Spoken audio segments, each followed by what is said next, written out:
एक अघोरी अगर कभी किसी मुर्दे का मांस खा ले रहा है, या मांस नहीं भी खा रहा, मुर्दे के पास ही बैठ गया है और बस मुर्दे को देख रहा है और शमशान साधना कर रहा है, तो उसका अर्थ क्या है?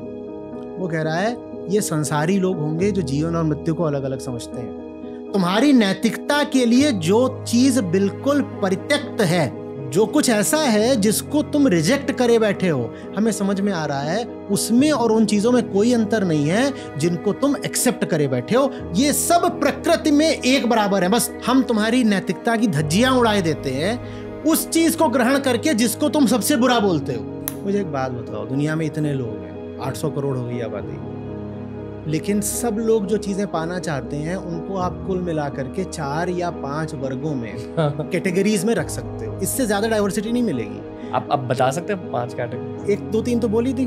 शादी करनी है, बच्चे करने हैं, एजुकेशन और कर दो, उसमें फेम जोड़ दो, उसमें ट्रैवल जोड़ दो, उसमें सेक्स जोड़ दो, पैसा जोड़ दो, यही सब चीजें हैं कुल मिला करके। ऐसा कैसे हो सकता है कि 800 करोड़ लोग यही 5-7 चीजें चाहते हैं सबके सब? ऐसा कैसे हो सकता है? इसका मतलब है कि सबको एक ही तरह की चीजें चाहने को मजबूर किया जा रहा है। कुछ की डिसीजंस होते हैं लाइफ में, जैसे कि करियर, शादी, बच्चे। करियर रिवर्सिबल होता है। शादी, बच्चे बच्चे भी कैसे रिवर्स? नहीं मस्ती कर रहा हूँ दोस्तों। इस इंट्रो में मैं आचार्य प्रशांत के बारे में ज्यादा कुछ नहीं कहूंगा, पर ये मैं डेफिनेटली कहूंगा कि शायद स्पिरिचुअल स्क्रिप्चर्स यानी कि हमारे धर्म के शास्त्रों को लेकर इनकी समझ बहुत ज्यादा है। इन्होंने बहुत ज्यादा पढ़ाई की है इन चीजों की। ये IIT और IIM ग्रेड हैं, तो पढ़ाई करने का नजरिया इनका बहुत ज्यादा इंटेंस है, बहुत ज्यादा अलग है, और उसी इंटेंस नजरिए से इन्होंने बहुत सारी चीजें सीखी है। वर्ल्ड फिलॉसफी से बहुत सारी चीजें सीखी है। ये खुद कहते हैं कि वो एक स्पिरिचुअल गुरु नहीं है, पर मैं ये मानता हूं कि इस पॉडकास्ट पर आए हुए 400 लोगों में से ये टॉप 3 या टॉप 5 होंगे एक नॉलेज पर्सपेक्टिव से। बस यही कहूंगा इंट्रो में। एंजॉय कीजिए, ये एपिसोड बहुत ज्यादा हैवी है। नोट्स लीजिए, शायद आपको 3-4 बार ये वाला एपिसोड सुनना पड़ेगा, बट आई प्रॉमिस यू बहुत सीखने को मिलेगा। आचार्य प्रशांत on The Ranveer Show Hindi.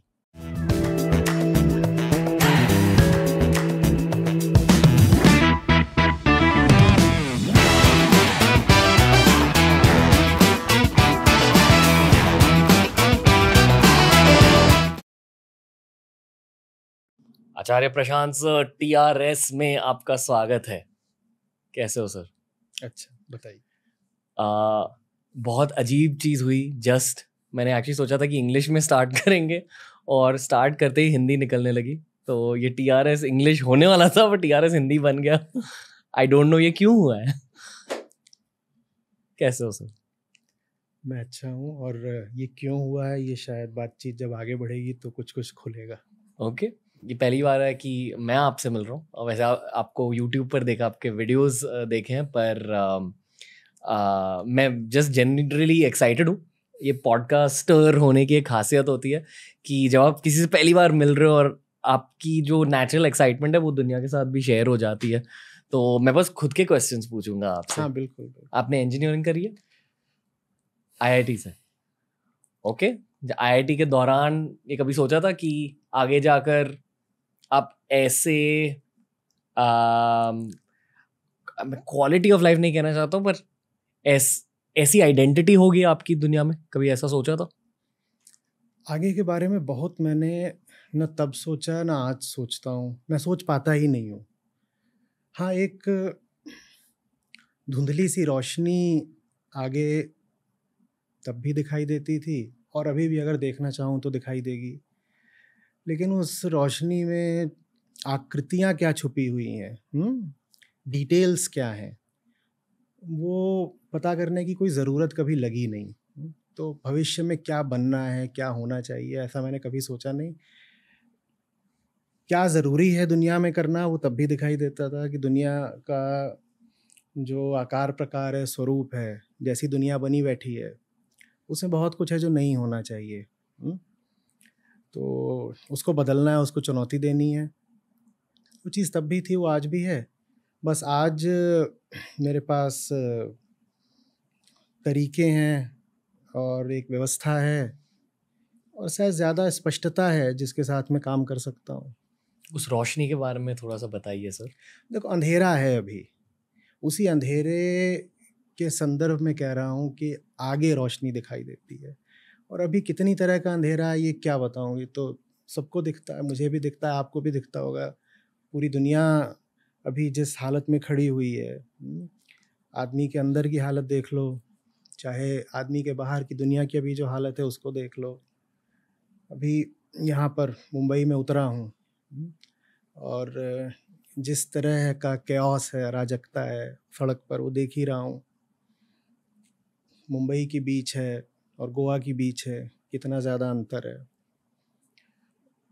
देख रहा था होटल की खिड़की से और सोच रहा था कि जब जो औसत तापमान है वो 1.5 डिग्री सामान्य से अधिक है अभी, और जब वो सामान्य से 3 डिग्री 4 डिग्री 6 डिग्री अधिक हो जाएगा तो ये बीचेस बचेंगी क्या, ये शहर ही बचेगा क्या?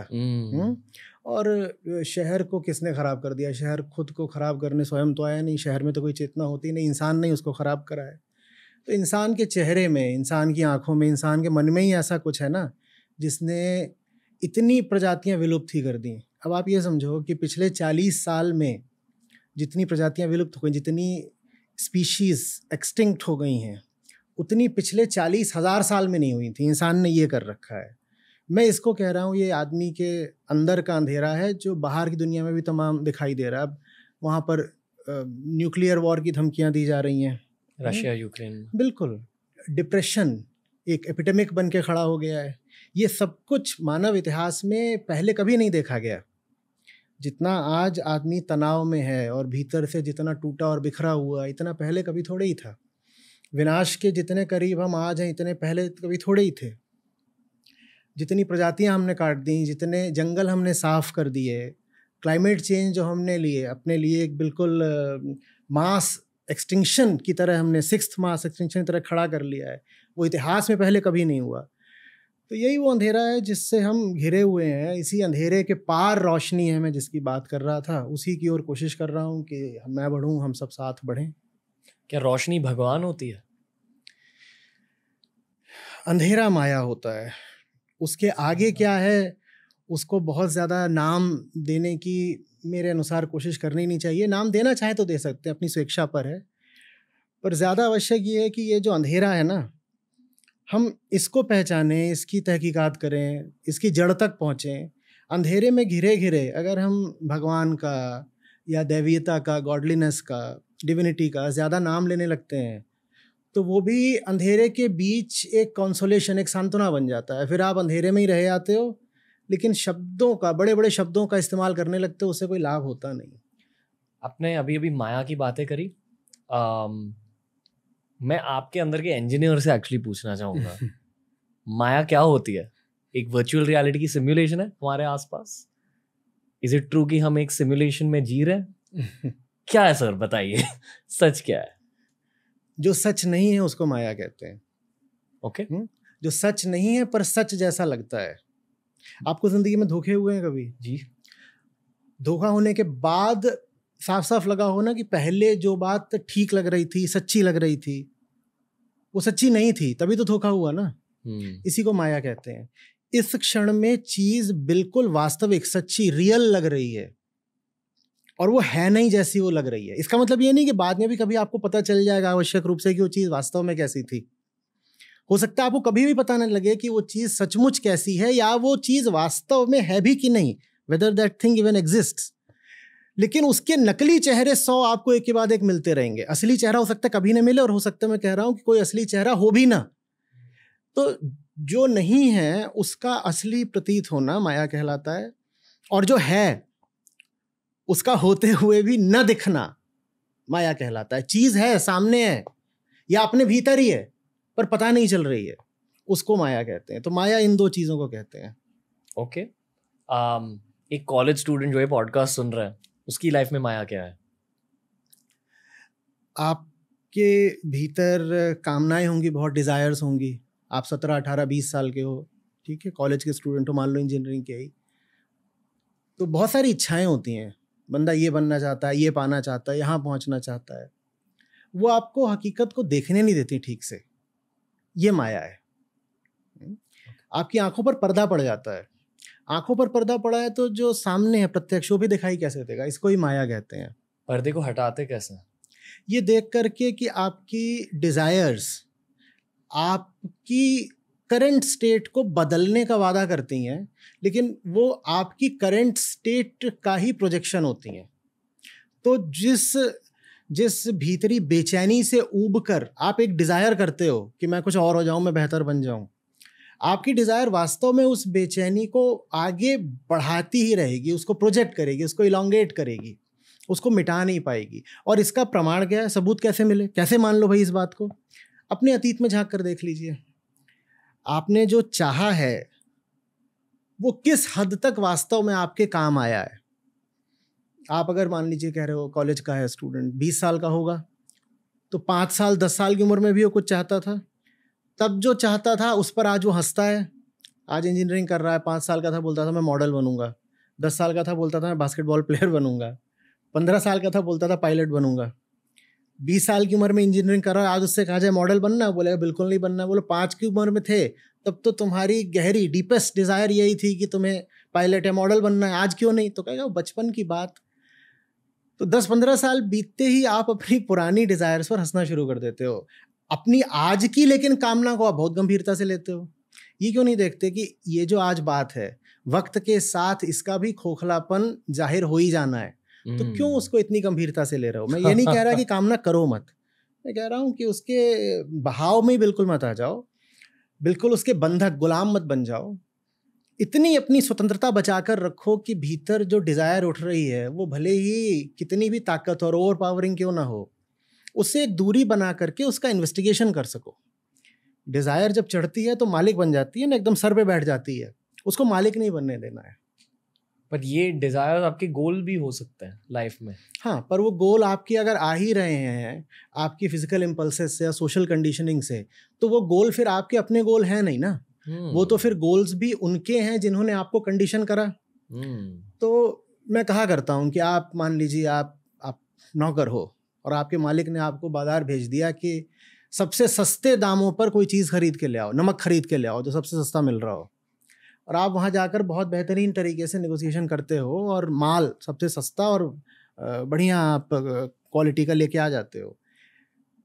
ये आपने अपना गोल प्राप्त करा क्या?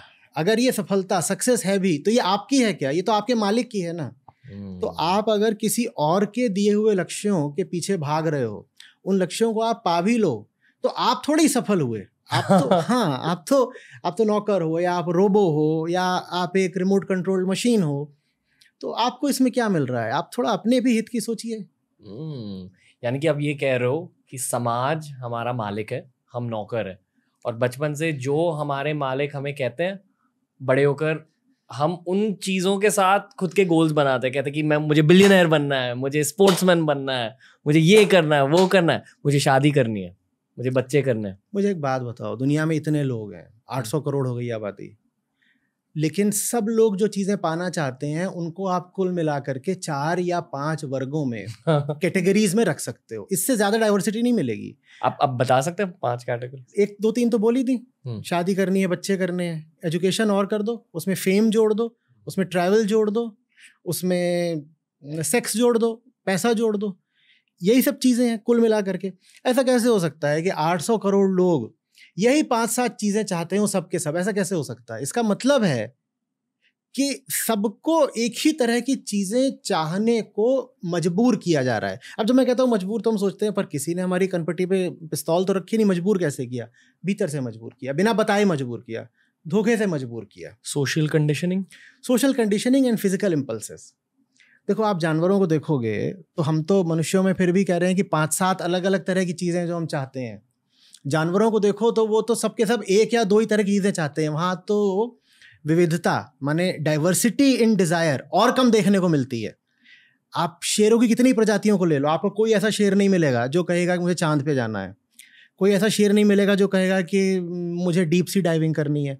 सारे शेर एक ही 2 तरह की बातें बोल रहे होंगे। मुझे हिरण को खाना है, कोई बोल रहा होगा मुझे कुछ और खाना है, और सब बोल रहे होंगे मुझे अपने लिए एक बढ़िया शेरनी चाहिए, सब बोल रहे होंगे कि मुझे जो है अपने इलाके पर वर्चस्व चाहिए, टेरिटोरियल कंट्रोल चाहिए।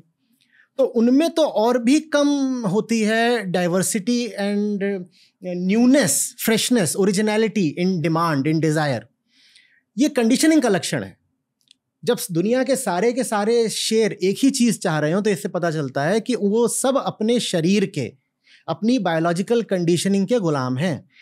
इसी तरीके से जब सारे के सारे दुनिया के इंसान भी एक ही तरह की चीज़ चाह रहे हो तो यही तो पता लगता है ना कि हम सब के सब अपने शरीर के और समाज ने हमें जो शिक्षा दे दी है या प्रभाव डाल दिया उसी गुलाम है बस।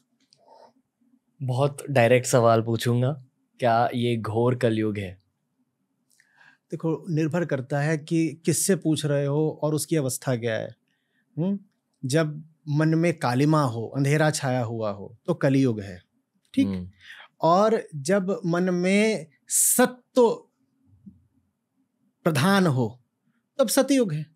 तो कलयुग और सतयुग, इस बात पे थोड़ा सा ध्यान दीजिएगा, कोई हमसे बाहर की ऑब्जेक्टिव बातें नहीं होती हैं। वो कैलेंडर की तिथियां नहीं है कि 2022 इस दिन बीत गया और 2023 उस दिन शुरू होगा। हालांकि इस तरह की बातें बोली जाती हैं, वो अज्ञान की बात है कि कहना कि फलाने दिन कलयुग खत्म हुआ, फलाने दिन त्रेता, फिर सतयुग, इस तरह की बातें नहीं। जब मन में सत्व है तो सतयुग है, और जब मन में अंधेरा है तो कलयुग है। इसी तरीके से मन प्राकृतिक होता है ना, प्रकृति के 3 गुण होते हैं, सतरजतम। इसी तरीके से जब मन में और गुणों की अधिकता है तो आप कह दोगे त्रेता है कि द्वापर है। फिर उसमें आप और भी कई तरीके के वर्ग बना सकते हो। लेकिन कुल मिलाकर के बात इतनी है कि कुछ भी वैसा होता है जैसे हम होते हैं। ये बिल्कुल संभव है कि आज कलयुग है मेरे लिए और कल सतयुग हो जाए। ये भी बिल्कुल संभव है कि इसी बातचीत के दौरान मेरे लिए सतयुग से कलयुग हो जाए या कलयुग से सतयुग हो जाए। सब मुझ पे निर्भर करता है। स्पिरिचुअलिटी, अध्यात्म, जिसमें आपकी भी रुचि है, वो प्योर सब्जेक्टिविटी का विज्ञान है। प्योर सब्जेक्टिविटी, सब कुछ मुझ पर निर्भर करता है। हर किसी के लिए अलग होता है। हाँ, और हर किसी को पहले देखना होगा कि वो अपने आप को जो अलग समझता है उस अलग होने में भी कितनी सच्चाई है। ठीक है, आप अपने आप को भी अलग समझते हो, मैं अपने आप को आपसे अलग समझता हूँ। ये जो अलगाव है, जो भेद है, पृथकता है, ये इसमें भी कितनी सच्चाई है, इसको भी जांचता है, इन्वेस्टिगेट करता है अध्यात्म। ठीक है, तो जो साधारण आंख है हमारी वो कहेगी कि ये रखा हुआ है यहाँ पर मग, ये मग रखा हुआ है, ठीक है, ये हमारी साधारण आंख कहेगी। अध्यात्म कहेगा ये मग किसके लिए रखा हुआ है, किसके लिए माने किसके उपयोग के लिए नहीं। कौन है जो कह रहा है कि मग है? कौन है जो कह रहा है? सिर्फ उसी के लिए है, ये सिर्फ उसके लिए, जो इसका अनुभव कर पाए उसके लिए है, जो अनुभव ना कर पाए उसके लिए नहीं है। इस वक्त हम यहाँ पर बैठे हुए हैं, हमारे लिए ये एक अभी आनंद की घड़ी हो सकती है, हम आपस में बातचीत कर रहे हैं।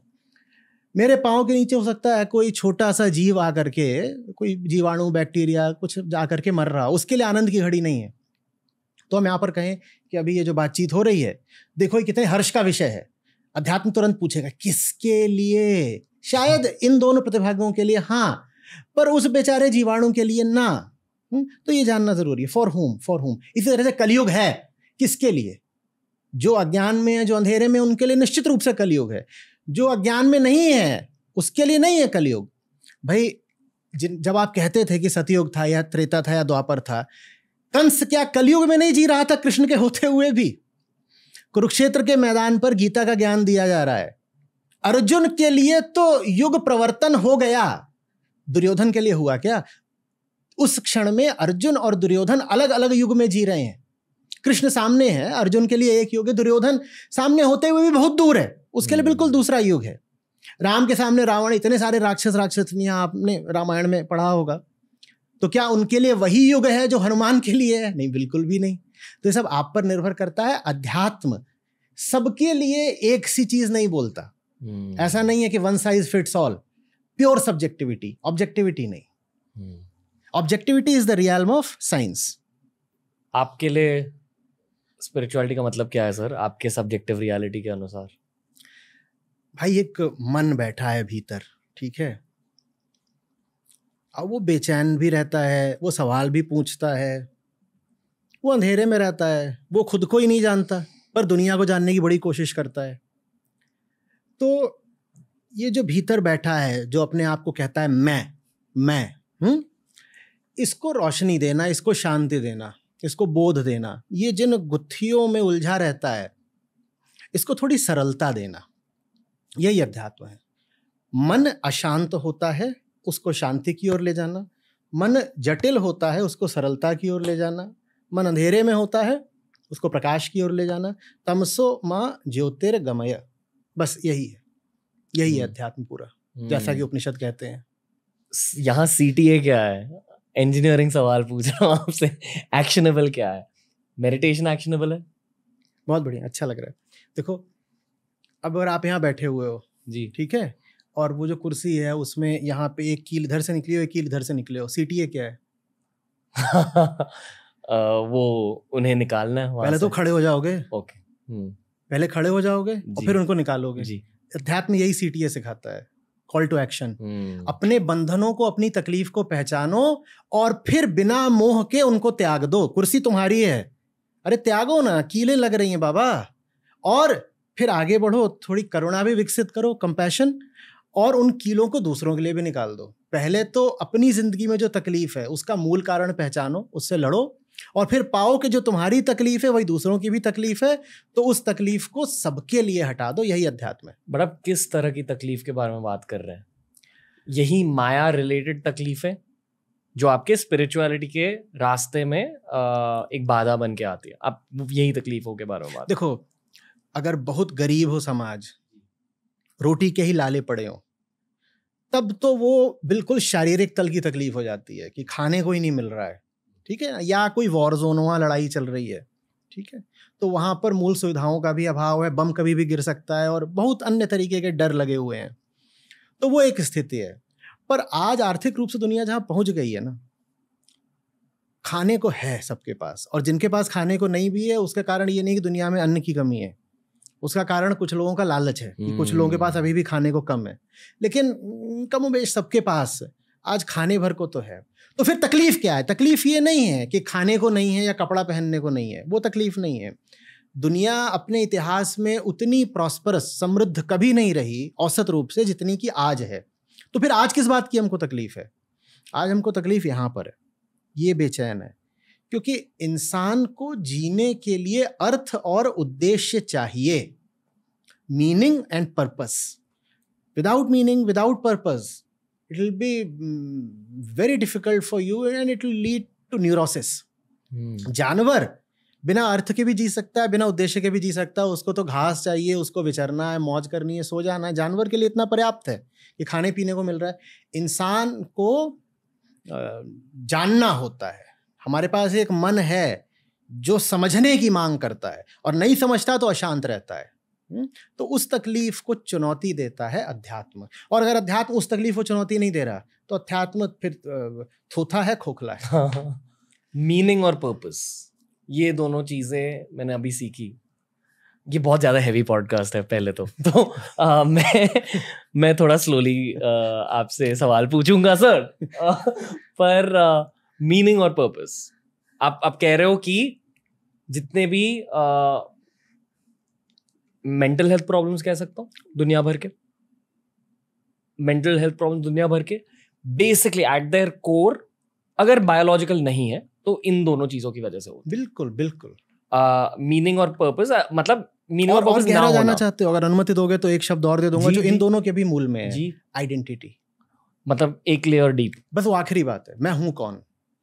वेदांत पूरा बस इस प्रश्न से जूझता है और इसका समाधान कर देता है, मैं हूं कौन। और आइडेंटिटी का सवाल ही जब सुलझा हुआ नहीं होता तो अर्थ और उद्देश्य, मीनिंग और पर्पस, इन दोनों में आदमी कभी स्पष्टता नहीं पा पाता। इस दुनिया में फिर साइकोलॉजिस्ट का रोल क्या होता है? यही देख पाना, बता पाना उसको, उसकी साइकी में घुस करके कि तुम्हारी समस्या वो नहीं है बेटा जो तुम समझ रहे हो। तुम्हारी मूल समस्या ये है कि तुम जानते ही नहीं कि तुम हो कौन। जब तुम नहीं जानते तुम कौन हो तो तुम फिर ये भी नहीं जानते कि तुम्हारा उद्देश्य, पर्पस ऑफ लाइफ क्या है। जब पर्पस ऑफ लाइफ नहीं पता तुम उल्टे पुल्टे काम कर रहे हो। उन उल्टे पुल्टे कामों को करते हो, उसमें तुमको तकलीफ भी होती है, असफलता भी मिलती है, ROI भी नहीं मिलता, और तुम अपना तनाव में, असफलता में, फ्रस्ट्रेशन में फिर मेरे पास आ जाते हो, माने साइकोलॉजिस्ट के पास आ जाते हो। एक कॉलेज स्टूडेंट अपना मीनिंग और पर्पस कैसे ढूंढ सकता है सर? उसको पूछना पड़ेगा, मैं हूं कौन, मैं हूं कौन, मेरे लिए वास्तव में ज़रूरी क्या है, मैं क्या थोड़ी देर के लिए उन सब बातों को अलग रख सकता हूं जो मुझे हॉस्टल में सुनाई दे रही हैं, डिपार्टमेंट में सुनाई दे रही हैं, प्लेसमेंट सेल में सुनाई दे रही हैं, मैं उन बातों को थोड़ी देर के लिए रख सकता हूं। फिर मैं क्या अपने आप से पूछ सकता हूं कि कौन सी चीज़ है जो मुझे वास्तव में चाहिए। वो उत्तर कोई आखिरी नहीं होगा, वो उत्तर कोई परफेक्ट या एकदम सही नहीं होगा, पर वो उत्तर उन सब अंधी दिशाओं से तो बेहतर होगा ना, जिनमें हम बस यूं ही बहे चले जाते हैं कि सब लोग दे रहे हैं एंट्रेंस एग्ज़ाम, हमने भी दे दिया, रैंक के आधार पे जो ब्रांच मिल गई या ट्रेंड के आधार पर जो ब्रांच मिल गई वो हमने भी ले ली। फिर जिस कंपनी में सब जाना चाहते हैं हम भी उसमें किसी तरह से घुस गए, उसमें नहीं घुस पाए तो उसी फील्ड में कहीं और घुस गए, और उसी तरीके से फिर अब आगे निकल गए। 3-4 साल बीत गए, लोगों ने कहा भाई MBA वगैरह या कि शादी वगैरह वो भी कर लिया। उस अंधे बहाव से तो कहीं अच्छा है कि सवाल करो और भले ही गलत उत्तर पाओ, पर उन गलत उत्तरों पर भी ईमानदारी से जियो। शायद जो लोग ऐसी बातें पहली बार सुन रहे, उन्हें समझ आ रही है या नहीं आ रहा है मुझे नहीं पता ऑनेस्टली, क्योंकि I feel these are little high level. इसलिए एक और बार ग्राउंड लेवल पर आकर मैं शायद एक एग्जाम्पल से फिर से ये बातें सीखना चाहूंगा। चलो बताता हूँ, फिर से बोलो, ठीक है। दो एग्जाम्पल हाईलाइट करना चाहूँगा। एक खुद के लाइफ का एग्जाम्पल, जहाँ मैंने अलग अलग स्कूल के मेडिटेशन अडॉप्ट करके मेडिटेशन सीखी और करियर में फ़ायदे देखे, रिलेशनशिप्स में फ़ायदे देखे और जनरली दिमागी संतुलन में फ़ायदे देखे। दूसरा एग्जाम्पल, जिन मेडिटेशन स्कूल्स में मैं जाता था वहाँ मेरे एज से मतलब मेरे से बड़े लोग आते थे, 50 ईयर्स के लोग, जो 60 साल के हैं, जो 70 साल के हैं, वो अक्सर ज़्यादातर रेगुलरली मेडिटेशन करते थे। तो यहाँ मैं 2 सवाल भी पूछ रहा हूँ आपसे। पहला, मेरे एग्जाम्पल को यूज़ करके आप फिर से ये चीज़ समझा सकते हो कि ये क्यों हुआ, मुझे क्या करना चाहिए आगे। और दूसरी चीज़, अक्सर इस दुनिया में बूढ़े लोग मेडिटेशन क्यों करते हैं? दूसरा मैं पहले ही समझ गया। देखो क्या है, मैं एक व्यापार करता हूँ, ठीक है, व्यापार जी, ठीक है। रिश्ते भी हमारे व्यापार जैसे ही होते हैं अक्सर। तो रिलेशनशिप की बात हो चाहे बिजनेस की बात हो, पढ़ाई भी हम करने जाते हैं, वो भी किसी आशा में ही करते हैं कि मैं इसमें इतना इनपुट और इतनी फीस दूंगा तो बदले में ROI इतना मिलेगा, ये सब हम करते हैं ना। तो मैं एक व्यापार करता हूँ, मैं एक दुकान चलाता हूँ। मैं जो धंधा कर रहा हूँ वही ठीक नहीं है, उस धंधे की प्रकृति ही ठीक नहीं है। मैं बैठता हूँ उसमें दिन भर, मुझे क्या मिलेगा उस धंधे से? मुझे वो सब तो मिल जाएगा जिसके लिए वो धंधा है। उदाहरण के लिए मान लो उसमें से मुझे पैसा मिलना है, हाँ, या मान लो मुझे उसमें से एक सेंसुअल ग्रेटिफिकेशन मिलना है। अगर उस व्यापार का नाम प्रेम है तो हमारा प्रेम आमतौर पे इसीलिए होता है ना कि किसी तरह का इंद्रियगत हमको सुख मिल जाएगा, सीधे कहो तो सेक्स मिल जाएगा किसी भी तरीके का जी। तो वो हम जो चाह रहे होते हैं अपने धंधे से वो तो हमको मिल जाता है, साथ ही साथ हमें कुछ ऐसा मिल जाता है जिसका हमने हिसाब नहीं किया होता है। वो चीज़ हमारी गणनाओं में पहले से शामिल नहीं होती। क्या मिल जाती है? एक अंदरूनी खोखलापन, बेचैनी, तनाव, ये सब भी मिल जाता है। वो सज़ा होती है गलत धंधा करने की। और हम सब जिंदगी में धंधे ही कर रहे हैं, हर आदमी कर रहा है, सड़क पे चलता आम आदमी, हर व्यक्ति किसी न किसी प्रकार के काम में लिप्त है। मैं उसी काम को व्यापार या धंधा बोल रहा हूँ। और वो जो व्यापार है वो घर में भी चल रहा है, मैं सिर्फ बाजार वाली दुकान की बात नहीं कर रहा हूँ। तो आप एक गलत जिंदगी जी रहे हो क्योंकि आप भीतर से गलत हो। आप जानते ही नहीं आप कौन हो, आप जानते ही नहीं कि आपको सचमुच ज़रूरत किस चीज़ की है ज़िंदगी में। तो आपने यूं ही अपने अंधेपन में ये चीज़ उठा ली, वो चीज़ उठा ली, जिस चीज़ की और आपको आपके स्वार्थ ने और इंद्रियों ने और कंडीशनिंग ने फेंक दिया, आपने वही चीज़ पकड़ ली और उसको अब आपने अपना धंधा बना लिया है। धंधे से आपको कुछ लाभ होने लग गए हैं, आप उसके साथ अब कंफर्टेबल हो गए हो, उसमें आपको सुविधा मिल गई है। लेकिन साथ ही साथ मैं कह रहा हूँ एक ऐसी चीज़ मिल गई जो आपने मांगी नहीं थी। क्या? खोखलापन, जीवन की व्यर्थता, तनाव, ये सब मिल गया है। तो आप क्या चाहते हो? आप चाहते हो कि जो मेरी जिंदगी से मुझे फायदे हो रहे हैं वो तो मिलते रहें, लेकिन जो तनाव वगैरह मिल रहा है और जो खोखलापन और बेचैनी मिल रही है वो ना मिले, ताकि आप जैसी जिंदगी चला रहे हो उसको आप और मुनाफे के साथ चला सको। यही तो आप करते हो ना। तो वो जो आपको तनाव वगैरह मिल रहा होता है, आप उसको हटाने के लिए जाते हो मेडिटेशन सेंटर में। और आप जब किसी ध्यान की विधि को अपनाते हो तो आपको उसके कुछ लाभ भी हो ही जाते हैं। क्या लाभ हो जाएंगे? कि थोड़ी देर के लिए आपका तनाव वगैरह कम हो जाएगा। थोड़ी देर के लिए आप जिन उपद्रवों और झंझटों में डूबे रहते हो दिन भर, आप उनसे दूर हो जाओगे। आप उनसे दूर हो गए, अब आप तरोताज़ा हो गए बिल्कुल। अब आप तरोताज़ा हो गए, क्या करते हो? आप ये तो नहीं करते कि आप एक नई दुनिया, बिल्कुल एक नए केंद्र से एक नया इंसान बन के शुरू कर दो, आप ऐसा तो करते नहीं। आप क्या करते हो? आप अपनी उसी दुनिया में वापस चले जाते हो और आप कहते हो जो साइड इफेक्ट्स थे ना एक गंदी जिंदगी जीने के, अब मैं उनको गंगा में बहा आया हूं और अब मैं दोबारा वही गंदगी जिंदगी जीऊंगा, पर उन साइड इफेक्ट्स के बिना, जो इस गंदी जिंदगी का अनिवार्य परिणाम होते हैं, उनको मैं अब गंगा में बहा आया हूं। ठीक है ना? तो आपको और ज्यादा अब स्टिमुलस मिल गया, प्रेरणा, मोटिवेशन मिल गया, इंसेंटिव मिल गया क्या करने का? वही पुरानी गलत जिंदगी जीते रहने का। और यही कारण है कि बढ़ी हुई उम्र के लोगों में आप ये मेडिटेशन वगैरह ज्यादा पाओगे, क्योंकि उन्होंने बहुत लंबी गलत जिंदगी जी ली होती है। मेडिटेशन इसलिए नहीं होता कि आप जैसा जी रहे हो उसी को और ग्रीस्ड बना दे, उसी को और सुविधाजनक बना दे आपके लिए। मैं एक उदाहरण देता हूं। एक बड़ा आतंकवादी हमला हुआ था, जिसमें जो आतंकवादी पकड़े गए थे उनसे पूछा गया, जब पूरी उनकी इंट्रोगेशन हुई, तो बाकी बातों के बीच में उन्होंने ये भी बताया कि उन्होंने लोगों की लाशें बिछाने से पहले मेडिटेशन करा था। वो बोले हम मेडिटेशन करके बेहतर बन गए ना। क्या बेहतर आतंकवादी बन पाए। हम ये दुरुपयोग कर रहे हैं मेडिटेशन का। बेईमान आदमी मेडिटेशन करके अपनी बेईमानी को और सुविधापूर्वक, अपने भीतर की बेईमान मशीन को और वेल ऑयल्ड मशीनरी की तरह चला पाता है। जो कर्मफल मिलना था गलत जीवन जीने का, वो उस कर्मफल को किसी तरह ध्यान की विधि के माध्यम से डिस्पोज ऑफ कर देता है। तो इसलिए ये जो मेडिटेशन है ये गड़बड़ चीज़ है। और साथ ही साथ कोई ये ना सोच ले मेरी इस बात से कि आपको जो कर्मदंड मिलना है, आप गलत जिंदगी जी रहे हो, उसका आपको जो दंड मिलना है, आप मेडिटेशन करके उसी पूरी तरह बच जाओगे। बच नहीं जाते। ये जो हमारा मेडिटेशन है ना, ये एनेस्थीसिया की तरह होता है, बस एक टेम्परेरी पेन रिलीवर की तरह होता है। एनेस्थीसिया भी नहीं बोलूंगा, एनाल्जेसिक होता है बस। तो थोड़ी देर के लिए आप जो है बस उसके दर्द से बच जाते हो और आपको लगने लगता है बच गया। आपको अगले दिन फिर से ध्यान में बैठना पड़ता है। अगर आप उससे पूरी तरह बच गए होते तो अगले दिन फिर क्यों ध्यान में बैठना पड़ता? मैं जब पहली बार मैंने विदेशियों को संबोधित करा, 2016 की बात थी, ऋषिकेश में, तो वहाँ पे फॉरेनर्स रहते थे। तो एक दफ़े बात ऐसे ही हो रही थी। मैंने उनसे पूछा, मैंने कहा if you love meditation so much, why do you opt out of it every morning?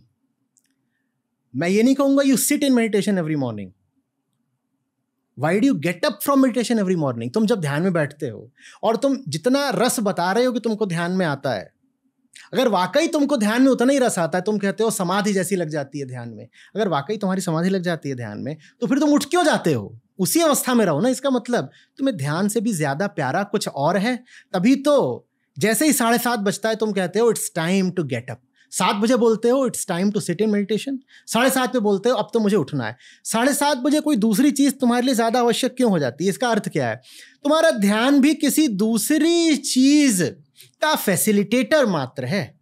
Your meditation is a medium to your worldly gratification. तुम मेडिटेशन इसलिए कर रहे हो ताकि दुनिया में जाकर के और सुख और मजे लूट सको बिना किसी दुष्परिणाम के, जो कि बहुत गलत बात है। ध्यान का ये उद्देश्य नहीं होता, ये ध्यान का दुरुपयोग है। ऐसे ध्यान से तो नुकसान ही ज्यादा होगा। इस दुनिया को छोड़ के और क्या है संसार में? इस दुनिया में जो कुछ भी है उससे क्या पा रहे हो? ये जवाब ने थोड़ा सा टिकल कर दिया मेरे दिमाग को। ओके, बहुत लो लेवल सवाल अभी पूछूंगा। लो लेवल हाई लेवल कुछ नहीं, मुझे बहुत अच्छा लग रहा है। ओके। ये सब आपने सीखा कैसे सर? देख देख के। 2 बातें हैं। एक तो यही कि बात कर रहे हो, देखो, समझो, और जो कुछ भी दिखाई दे रहा हो ईमानदारी से उसको स्वीकार करो ना। सच हम सबको दिखता रहता है, लगातार नहीं तो यदा कदा तो दिखता ही रहता है।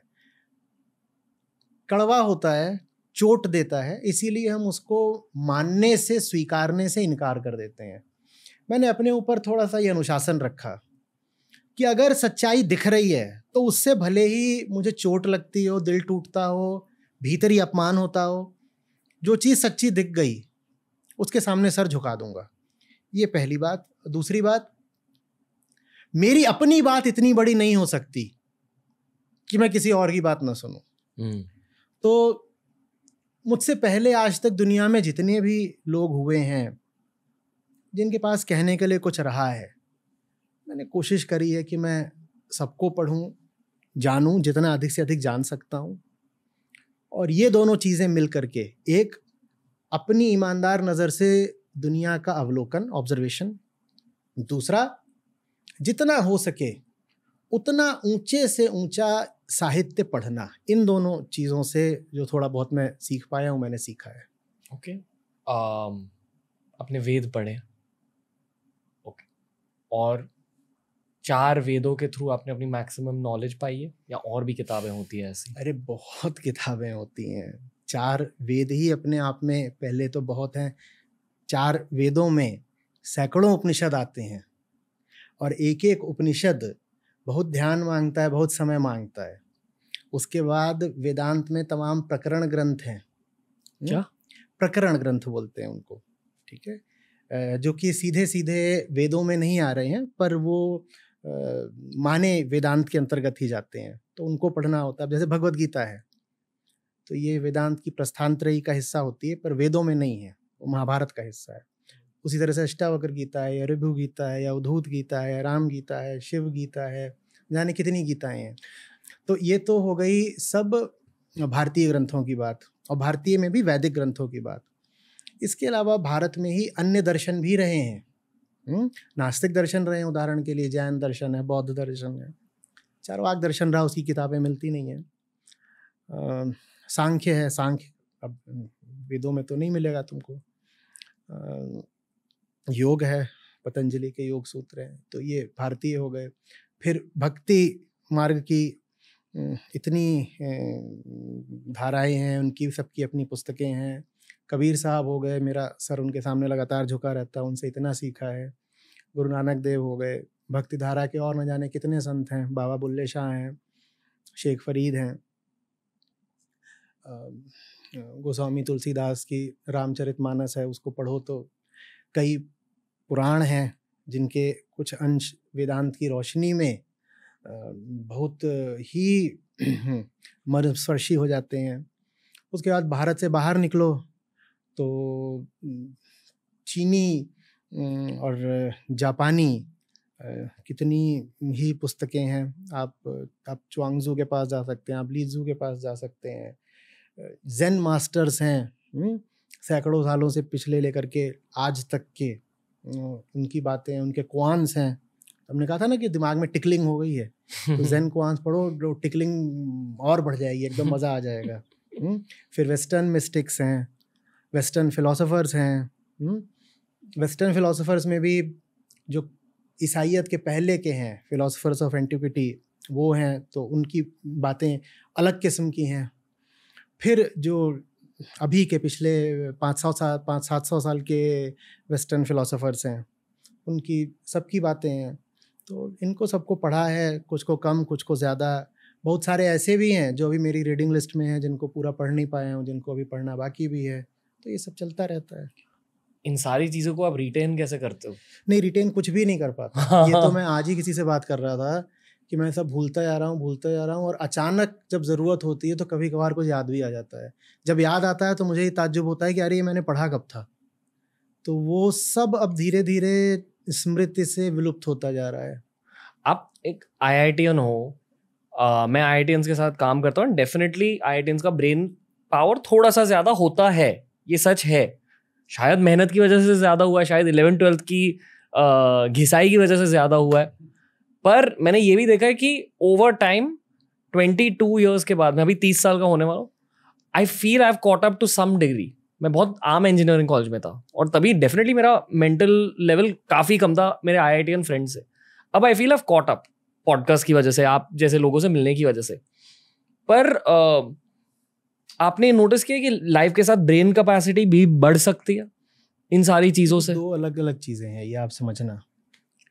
आप IITian के जिस ब्रेन लेवल की बात कर रहे हो ना, वो ऑब्जेक्टिव प्रोसेसिंग में उनकी एफिशिएंसी की बात है, ठीक है। ऑब्जेक्टिव डेटा आ गया, वो शायद उसको बेहतर तरीके से प्रोसेस कर पाते हैं, जी, ठीक है ना।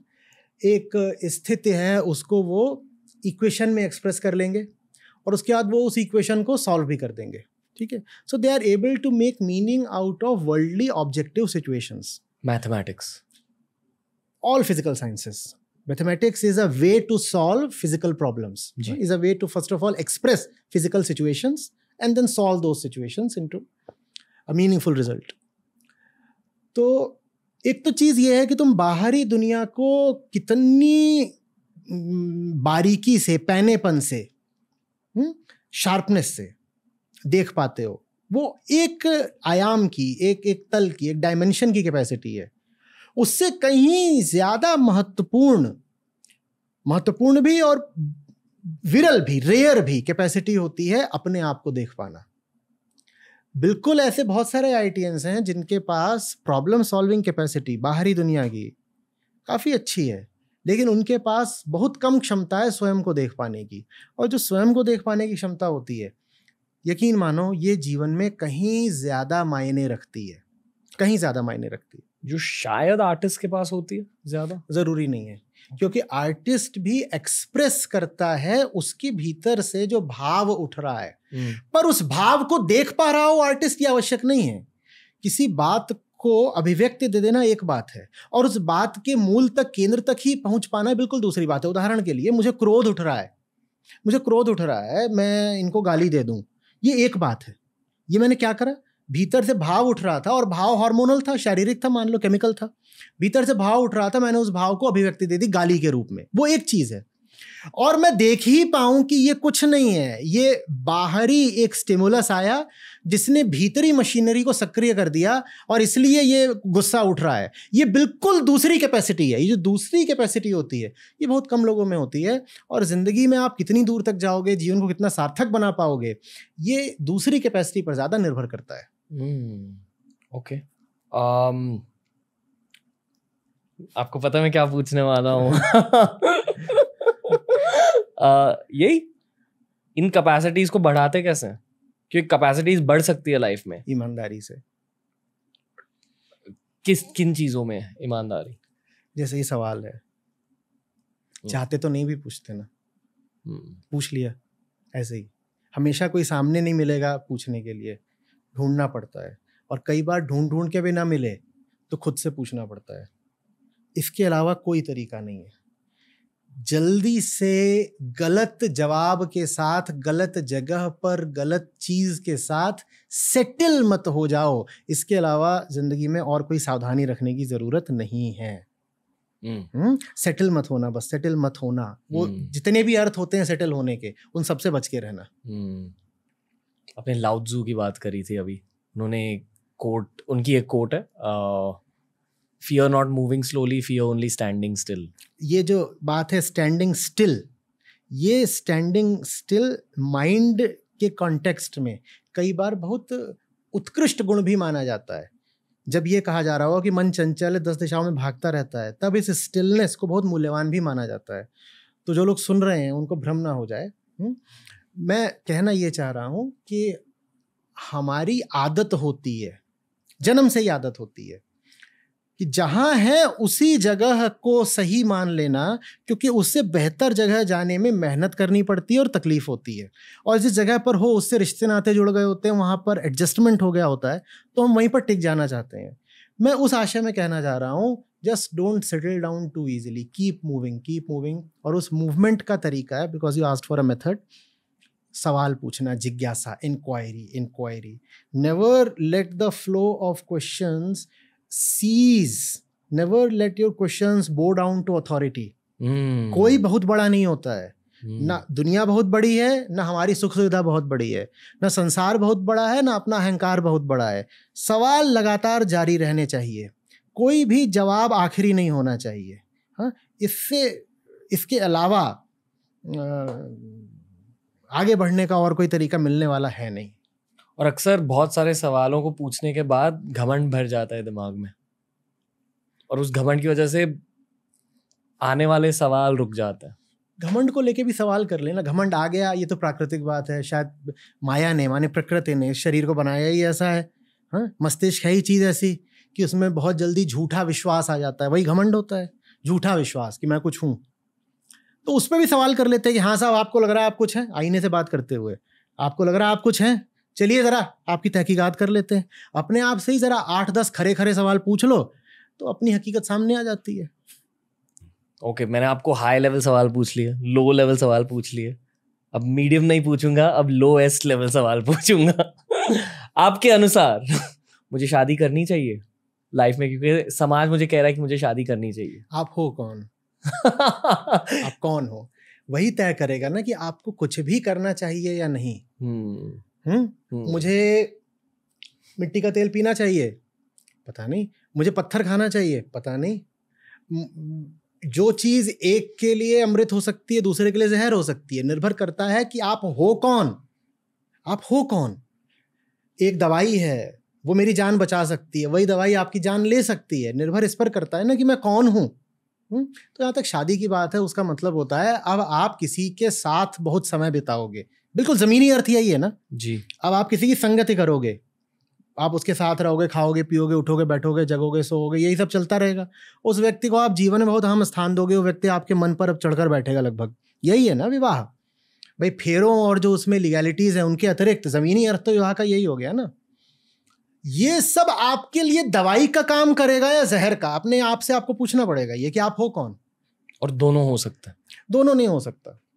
यानी कि दोनों में से एक तो हो सकता है। दोनों में से एक होगा। ये भी हो सकता है कि दोनों के बीच की कुछ बात हो, कुछ कंडीशनल हो, कोई यहाँ तक ठीक हो यहाँ तक गड़बड़ हो, ये सब हो सकता है। लेकिन कौन सी चीज, अब डॉक्टर भी आपको बताता है ना ये दवाई है 1 हफ्ते के लिए लेनी है, और ये दवाई है दिन में 2 बार लेनी है, 1 हफ्ते ज्यादा मत ले लेना और दिन में 2 बार से ज्यादा मत ले लेना। तो वो सब चीजें होती हैं।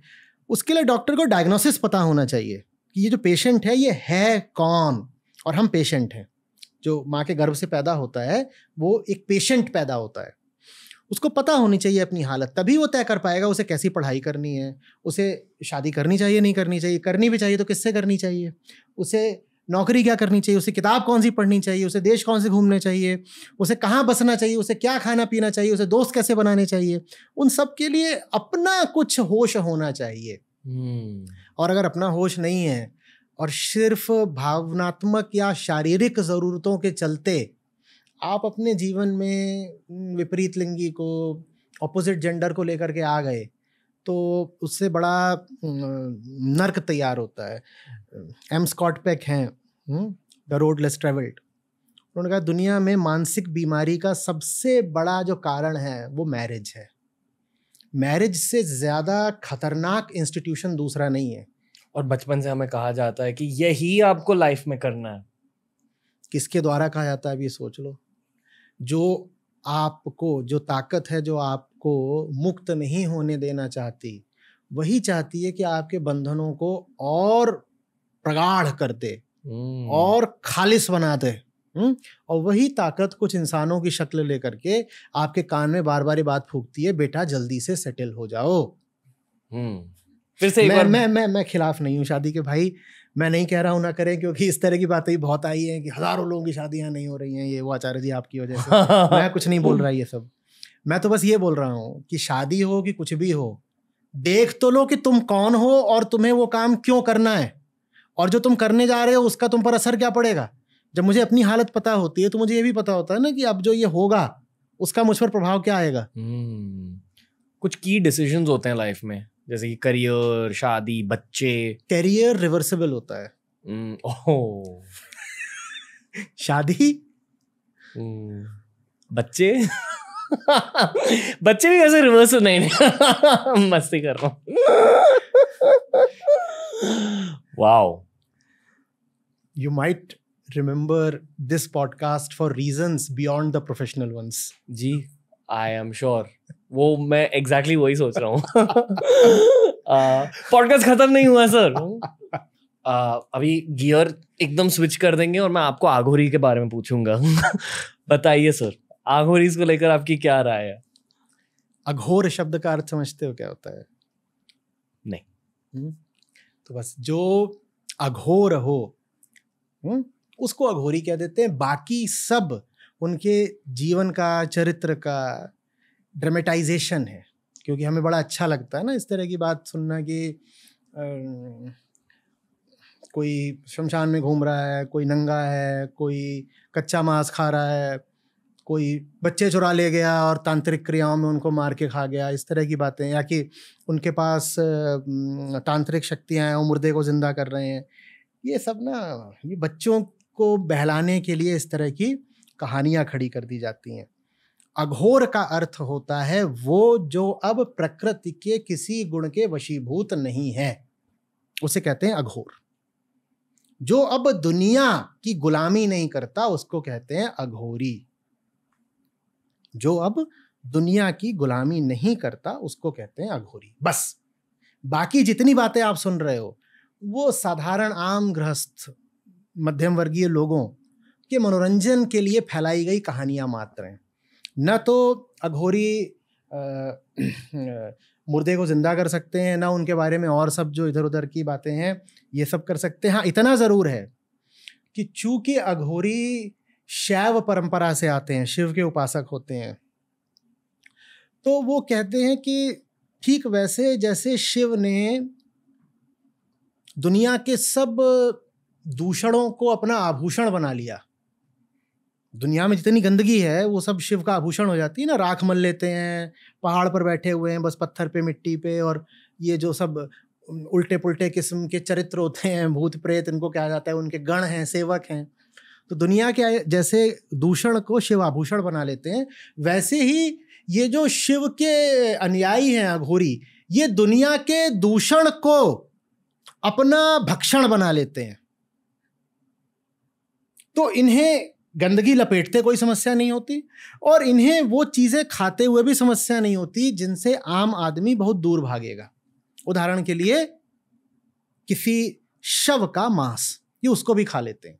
ये उसको खा करके क्या कर रहे हैं उस बात को समझना, वो बात बिल्कुल जमीन की और हमारे बहुत काम की है। एक अघोरी अगर कभी किसी मुर्दे का मांस खा ले रहा है, या मांस नहीं भी खा रहा, मुर्दे के पास ही बैठ गया है और बस मुर्दे को देख रहा है और शमशान साधना कर रहा है, तो उसका अर्थ क्या है? वो कह रहा है ये संसारी लोग होंगे जो जीवन और मृत्यु को अलग अलग समझते हैं। तुम्हारी नैतिकता के लिए जो चीज बिल्कुल परित्यक्त है, परित्यक्त माने offensive and worthy of rejection, जो कुछ ऐसा है जिसको तुम रिजेक्ट करे बैठे हो, हमें समझ में आ रहा है उसमें और उन चीजों में कोई अंतर नहीं है जिनको तुम एक्सेप्ट करे बैठे हो। ये सब प्रकृति में एक बराबर है, बस उनका रूप और नाम बदल गया है। तो एक चीज को तुम कहते हो बड़ी अच्छी है, उदाहरण के लिए ये बड़ी अच्छी है, ये बड़ी अच्छी है, क्यों? ये चिकना चिकना है, साफ साफ है, और इसमें ऐसी चीज है जो मुझे बता दी गई है कि बड़ी अच्छी है, तो मैं इसको कहूँगा अच्छी है। दूसरी चीज को मैं कहता हूँ छी छी छी छी बड़ी गंदी है। अघोरी कहता है सब प्राकृतिक चीजें हैं, ये तुमने एक काल्पनिक रेखा खींच दी है अपनी नैतिकता की। तुम किसी चीज को अच्छा बोलते हो, किसी चीज को तुम बुरा बोलते हो, लो हम तुम्हारी नैतिकता की धज्जियां उड़ाए देते हैं उस चीज को ग्रहण करके जिसको तुम सबसे बुरा बोलते हो। जो चीज तुम्हें सबसे बुरी लगती है हम उसको भी स्वीकार कर लेंगे, अंगीकार कर लेंगे, बल्कि हम उसका आहार कर लेंगे, और ये करके हम दुनिया की नैतिकता से बिल्कुल मुक्त हो जाएंगे। नैतिकता माने क्या? Morality, dos and don'ts, commandments, ways of social livings, patterns of society. कह रहे हमें इनसे बिल्कुल आज़ाद होना है, हमें नहीं चाहिए। हम तो शिव के साथ चलते हैं और शिव आज़ाद हैं। जैसे शिव मुक्त हैं वैसे ही हम भी संसार से पूरी तरह मुक्त रहेंगे। तो अघोर पंथ के इसीलिए जो तरीके होते हैं वो दुनिया को समझ में नहीं आते। समझ में आना तो दूर की बात है, दुनिया उनसे घबराती बहुत है। आप आम घरों में जाएंगे अगर अभी भी पूरब में, आप इलाहाबाद बनारस तरफ चले जाइए, बिहार की तरफ चले जाइए, वहाँ पे अगर कोई लड़का होगा जो गंदा रहता होगा, नहाता नहीं होगा, या बिना हाथ धोए खाना ही खा लेता होगा, तो उसकी माँ उसको ताना उलाहना मारते हुए मालूम है क्या बोलेगी? अघोरी कहीं का, अघोरी कहीं का। हमने अघोरी शब्द को अपमान सूचक बना लिया, हम अघोरी शब्द को उलाहना की तरह प्रयोग करने लग गए, जबकि अघोरी वो है जो शिव के इतने प्रेम में है कि शिव सरीखा ही हो गया, वो अघोरी है, वो अघोरी है। और उसके साथ बहुत ज़्यादा काल्पनिक फंतासियाँ जोड़ने की ज़रूरत नहीं है कि उनमें ये शक्ति है वो शक्ति है। जो कोई इस पूरे जगत को एक समान समझने लगे, जगत के बीच में भेद करना छोड़ दे कि यहाँ पर यही ठीक ये गलत, उसको अघोरी बोलते हैं। मुझे 2 मिनट और देना, मैं समझा देता हूँ, क्योंकि ऐसा लगेगा वरना की बात अधूरी। 2 घंटे ले लो सर। हाँ। देखो क्या है, डिस्टिंक्शन करना बहुत जरूरी है, ठीक है, लेकिन आम आदमी मालूम है क्या करता है? आम आदमी पूरी तरह मटेरियलिस्टिक होता है। ये मान लो एक सतह है, एक मेज है, ये आ रही होगी क्या कैमरे में? ये आ रही होगी? जी। ये आ रही होगी। हम क्या करते हैं कि आम आदमी का जो जीवन है वो बस इतने तक सीमित होता है। ये जो है, this is the surface, the dimension of material objects. तो उसको जब अपने लिए अच्छे और बुरे का निर्धारण करना होता है तो वो क्या देता है कि साहब वो दिया है वो शुभ है, और मान लो इसमें शराब है, ये जो शराब है वो अशुभ है। वो बाउंड्री डिवीजन ड्रॉ करता है, लेकिन कहाँ? इसी सरफेस में। वो इसी सरफेस में क्या देता है? कुछ अच्छा कुछ बुरा है, और इसी सरफेस में किसी चीज को अच्छी बना करके खुश हो जाता है। वो क्या कहता है? मैं अच्छाई के साथ हूं, मैंने दिया पकड़ लिया, मैं अच्छाई के साथ हूं, मैंने दिया पकड़ लिया, मैं अच्छाई के साथ हूं। सच्चाई ये है, जिन्होंने जाना है, जो ज्ञानी है, उन्होंने कहा है कि ये जो पूरी सरफेस है ना, ये एक ही चीज है। इसमें जो कुछ भी अलग अलग दिख रहा है वो अलग अलग है नहीं, वो सब एक ही है।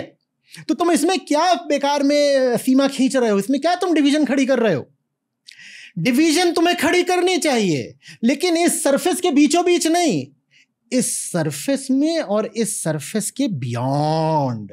और जो बियॉन्ड में चला गया वो स्पिरिचुअल है, जो जान गया कि मटेरियल एक सीमा तक ही शांति दे सकता है, and hence something beyond the material is needed, वो स्पिरिचुअल है। अघोरी वही है। अघोरी कहता है इसमें जो कुछ है वो सब एक बराबर है। जो तुमको शुभ लगता है और जो तुमको अशुभ लगता है वो एक बराबर है। जो तुमको पाप लगता है, जो तुमको पुण्य लगता है वो एक बराबर है। जो तुमको शुद्ध लगता है, अशुद्ध लगता है वो एक बराबर है।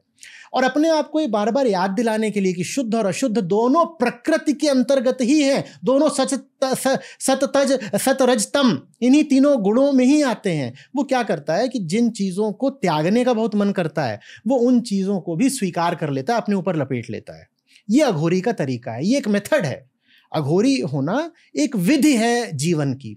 और अघोरी होने के लिए देखो बिल्कुल जरूरी नहीं है कि तुम जाके किसी शमशान में बैठ जाओ। अगर तुम ऐसे हो गए हो कि सुख और दुख को लगभग एक बराबर देखने लगे हो, दोस्त और दुश्मन को एक आंख से देखने लग गए हो, पसंद और नापसंद को एक आंख से देखने लग गए हो, तो भाई तुम भी अघोरी हो, मैं भी अघोरी हूं। आज कुछ अच्छा लग रहा है, बहुत प्यारा लग रहा है, और तभी कुछ ऐसा हुआ जो बहुत बुरा लग गया, चोट लग गई। और इन दोनों स्थितियों में अगर तुम मन की सम अवस्था रख सको, अगर तुम मन में पॉइज्ड रह सको, चाहे कुछ लाइकेबल हो जाए चाहे डिसलाइकेबल हो जाए, तो तुम भी अघोरी हो। अघोरी होने के लिए वो सब लपेटना या मांस खाना या कुछ तांत्रिक क्रियाएं करना नहीं जरूरी होता। अघोरी होना मन की एक साफ अवस्था को कहते हैं, ठीक है। तो जो भी कोई ऐसा हो जाएगा कि पूरे संसार के फैलाव को एक देख सकेगा, ये एक ही बात है, अच्छा बुरा एक बात है, जीवन मृत्यु एक बात है, आना जाना एक बात है, ये बहुत दूर की बात है। इसीलिए नहीं कह रहा हूं कि हर आदमी आसानी से अघोरी हो सकता है। हाँ, इस बात का मजाक आसानी से जरूर उड़ाया जा सकता है कि आना जाना एक बात है। कोई स्टूडेंट बोलेगा पास फेल एक बात है, एम्प्लॉयमेंट अनएम्प्लॉयमेंट एक बात है, पैचअप ब्रेकअप एक बात है। तो इसके मजाक बन सकते हैं, बिल्कुल मीम बना दे लोग, वो एक अलग चीज है। लेकिन अगर तुम वास्तव में ऐसे हो पाओ कि अच्छे बुरे में तुम सम रह पाओ, सम माने इक्विपॉइज्ड, तो तुम अघोरी हो। अघोरी हो, भले ही तुमने साफ कपड़े पहन रखे हैं, भले ही तुम रोज नहाते हो, भले ही तुम वीगन हो पूरे तरीके से, मांस से तुम्हारा कोई ताल्लुक नहीं। साथ ही साथ अघोरियों को कुछ पड़ी नहीं है कि वो जानवर वगैरह काटेंगे, तो अघोरियों के साथ वो छवि भी नहीं जोड़ी जानी चाहिए।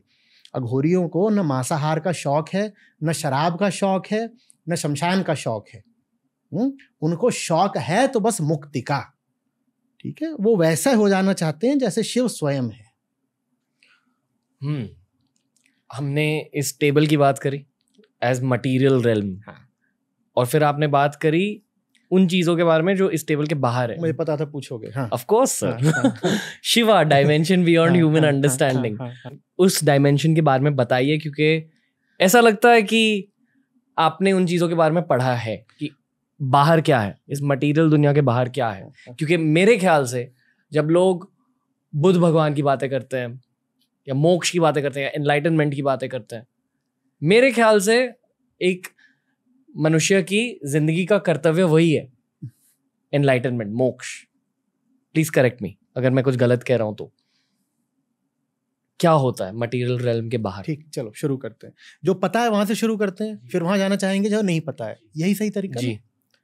जो कुछ इस पर है, ये वर्ल्डली डोमेन है, उसकी पहचान क्या, उसकी कैरेक्टरिस्टिक क्या है?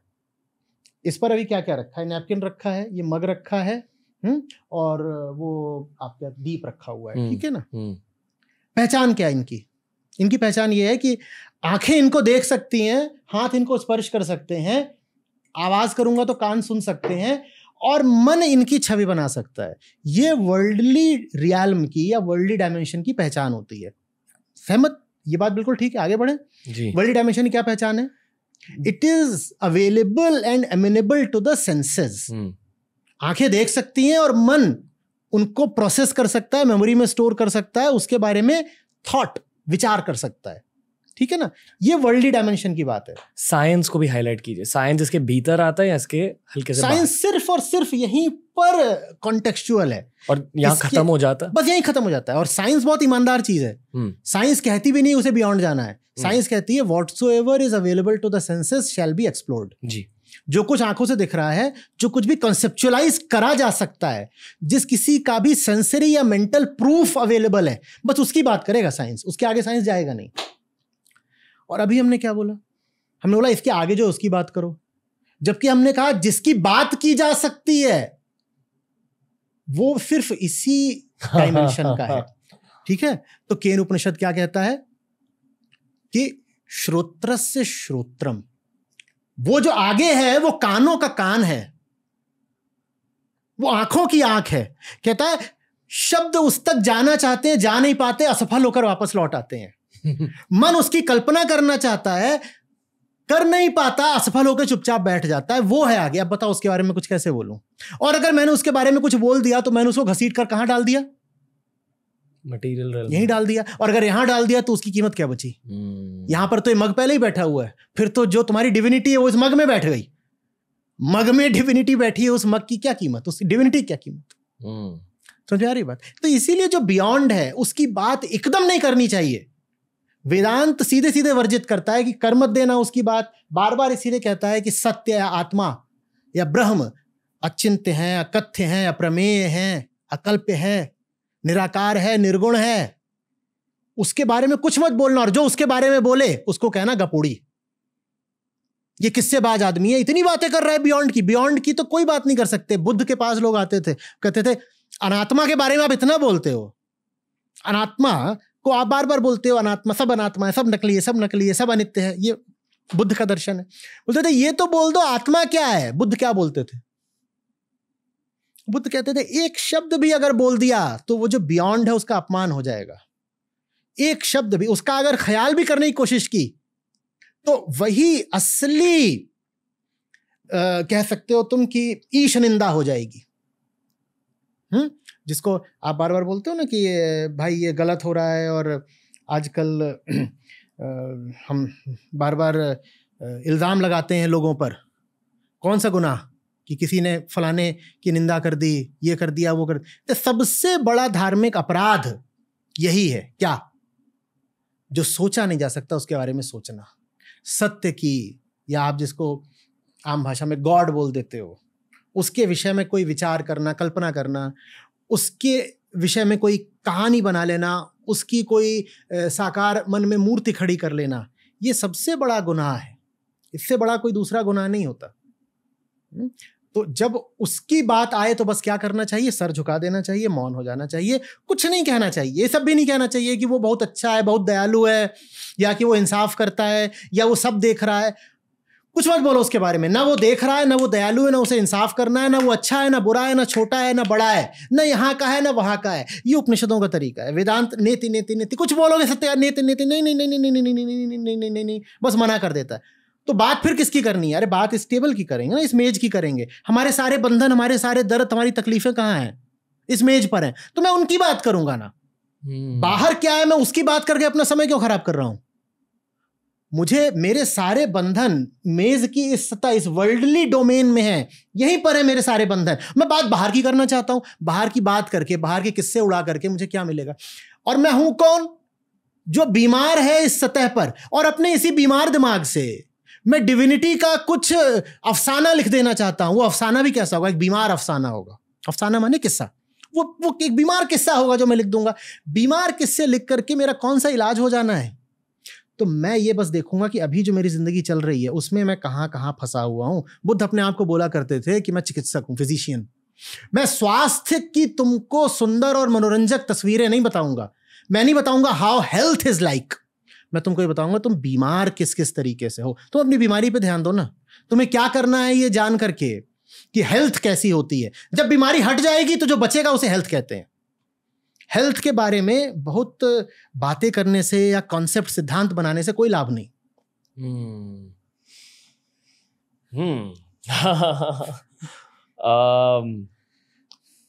मुझे लगता नहीं कि कॉलेज स्टूडेंट ये पॉडकास्ट सुन रहे हैं।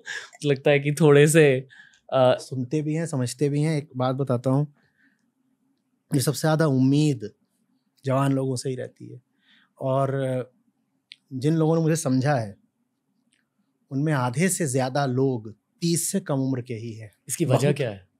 वो सुन सकते हैं। ज़िंदगी ने अभी उनको बांध नहीं दिया है। उनकी ज़िंदगी में अभी वो इर्रिवर्सिबल चीज़ें नहीं आ गई हैं।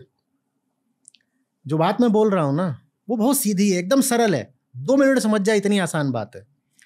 वो आप बात तब नहीं सुन पाते जब सुनने के आड़े स्वार्थ आ जाते हैं। जब आंखों के आगे मजबूरी का, स्वार्थ का पर्दा पड़ जाता है, तब आपको ये सरल बात, सीधी बात भी समझ आती नहीं। आप समझने से इनकार कर देते हैं वास्तव में। नहीं तो बात बहुत सीधी है। 18-18 साल के लड़के लड़कियां हैं, वो बात समझते भी हैं, उनकी ज़िंदगियां बदल रही हैं। तो ऐसा नहीं है कि यंग लोगों को बात नहीं समझ में आती, उन्हें ही ज़्यादा समझ में आती है। आप इंजीनियर हो, तो जब एक इंजीनियर अपने इंजीनियरिंग कॉलेज के दोस्तों से मिलता है, वही इंजीनियरिंग कॉलेज वाली बातें होती है, वही वाइब फॉर्म होती है। ये आपके साथ भी होता है? ऊपर ऊपर से होता है। ओके, ऊपर ऊपर से होता है। ओके। अंदर अंदर तो अब जब पुराने लोगों से मुलाकात होती है तो उनकी ज़िंदगियां बहुत अलग दिशाओं में निकल गई होती हैं, और आमतौर पे मेरे पास आते हैं, उन्होंने मेरी कोई किताब पढ़ ली होती है या वीडियो देख लिया होता है ज़्यादा। तो वो भी इसीलिए आते हैं क्योंकि उनको कोई बात करनी होती है।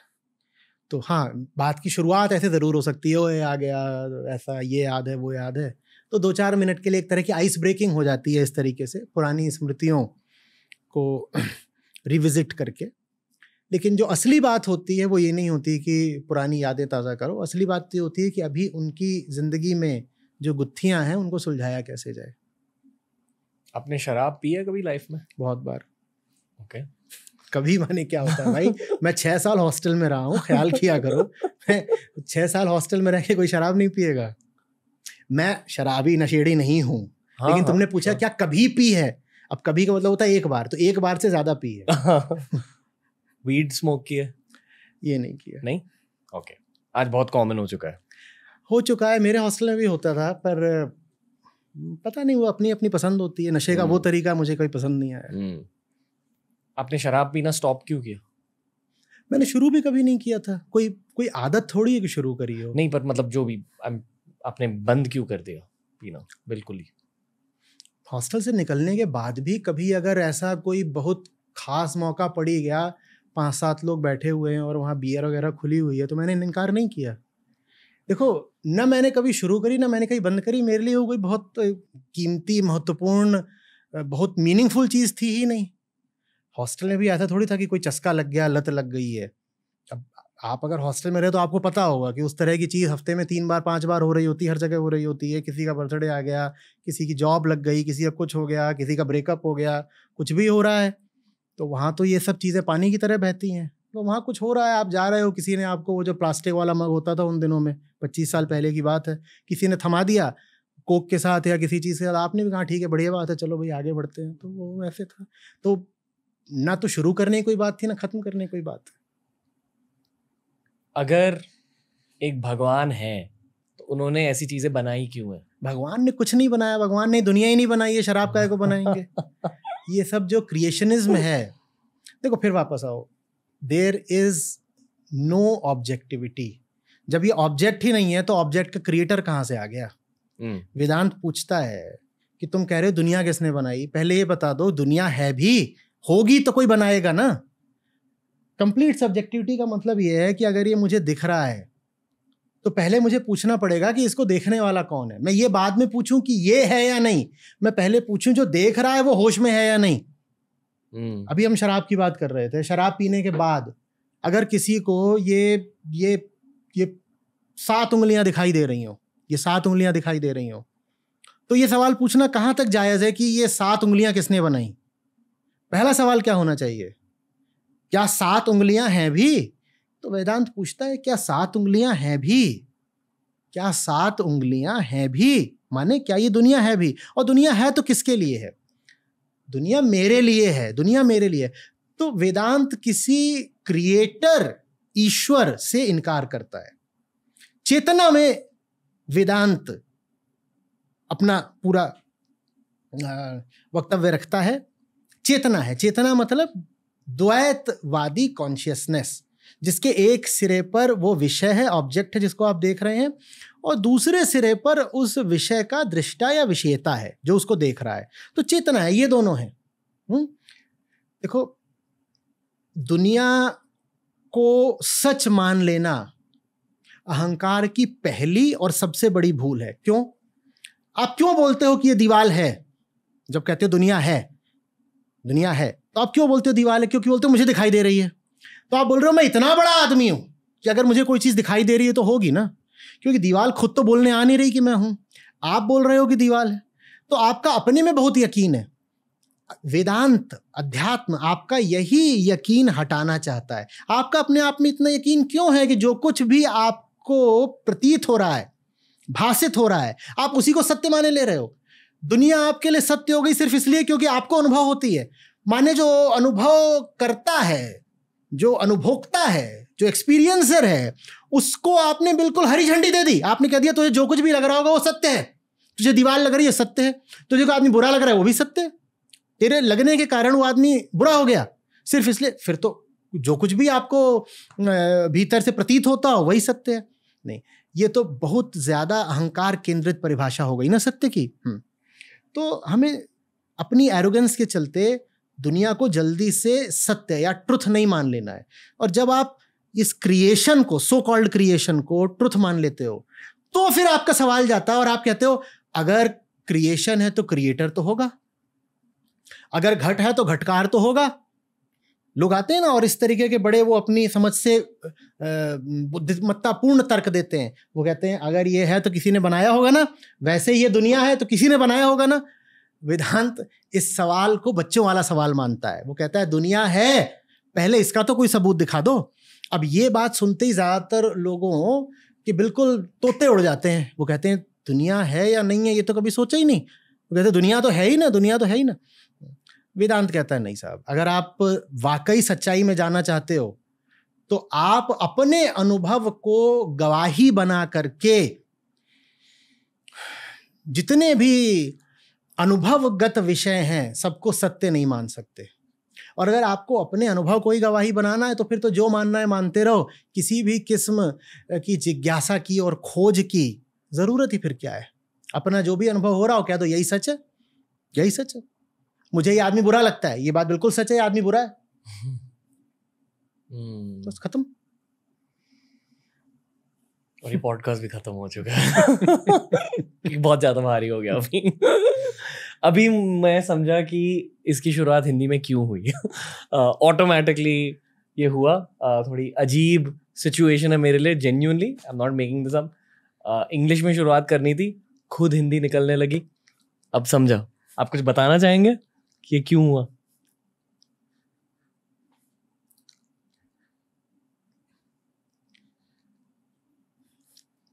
कुछ जगहों के कुछ कायदे होते हैं और वो हमको पता होते हैं, भीतरी तौर पर बहुत गहराई से हम जानते हैं। हम उनको बहुत जान लगा करके भंग ही करना चाहें उन कायदों को तो अलग बात है। अगर हम अपने आप को थोड़ा भी आज़ादी देंगे तो उन कायदों का पालन अपने आप हो जाता है। उसमें कोई आपको बहुत विचार नहीं करना पड़ता। मैं एक उदाहरण दिए देता हूँ। ये आपका घर है, स्टूडियो है, मैं यहाँ पर घुसा, वहाँ बाहर वो शू रैक रखा हुआ था। किसी ने मुझसे कहा थोड़ी कि ये जगह साफ है, पवित्र है, आप चप्पल उतार के प्रवेश करिए। किसी ने कहा थोड़ी, चप्पल अपने आप उतर गई। वैसे ही आप यहाँ सामने बैठे तो अंग्रेजी अपने आप उतर गई। कुछ चीज़ों की सफाई मन जानता है कि रखनी पड़ती है। आचार्य सर, मेरी दिल की ये ख्वाहिश है कि this is the first of many. ये सिर्फ हमारा पहला एपिसोड है। आई होप कि वी कैन टॉक अगेन। बहुत मज़ा आया। डेफिनेटली। ऐसा लग रहा है, मैं बहुत पॉजिटिवली ये चीज़ कह रहा हूँ, ऐसा लग रहा है कि कोई स्पिरिचुअल माइक टायसन ने मुझे नॉकआउट पंच दिया है अभी। तो थैंक यू। और ये भी लग रहा है कि मैंने कोई इंजीनियरिंग सीनियर से कुछ चीज़ें सीख ली है, कोई नई सब्जेक्ट के बारे में। पर थैंक यू। आई होप कि आपको मज़ा आया हो। मुझे बहुत मज़ा आया। ओके, ये सबसे हैवी, सबसे स्पेशल हिंदी एपिसोड था। नहीं हैवी, अच्छा था, मज़ेदार था। धन्यवाद सर। तो ये था आज का एपिसोड। इसी बातचीत की कंटिन्यूएशन हुई हमारे इंग्लिश के पॉडकास्ट पर। अगर आपको इंग्लिश समझ आती है, डेफिनेटली इसका सीक्वल एपिसोड देखिए, जल्दी रिलीज हो जाएगा। आचार्य सर फिर से लौट कर आएंगे इस पॉडकास्ट पर। बस ये बताइए कि अगली बार आप इनसे किन चीज़ों के बारे में जानना चाहेंगे। यही होता है पॉडकास्ट का मज़ा, किसी हाईली एडुकेटेड रिसर्चर से बात करना, किसी हाईली एडुकेटेड और हाईली हार्ड वर्किंग इंसान से बात करना, लाइफ लॉन्ग लर्नर से बात करना। बहुत कुछ सीखने को मिला मुझे इनके साथ पॉडकास्ट करके, एंड आई होप कि आपको भी मज़ा आया हो। दोस्तों के साथ शेयर कीजिए, फैमिली के साथ शेयर कीजिए ये भारी एपिसोड। पॉडकास्टिंग का कल्चर आखिर भारत तक पहुंच ही गया।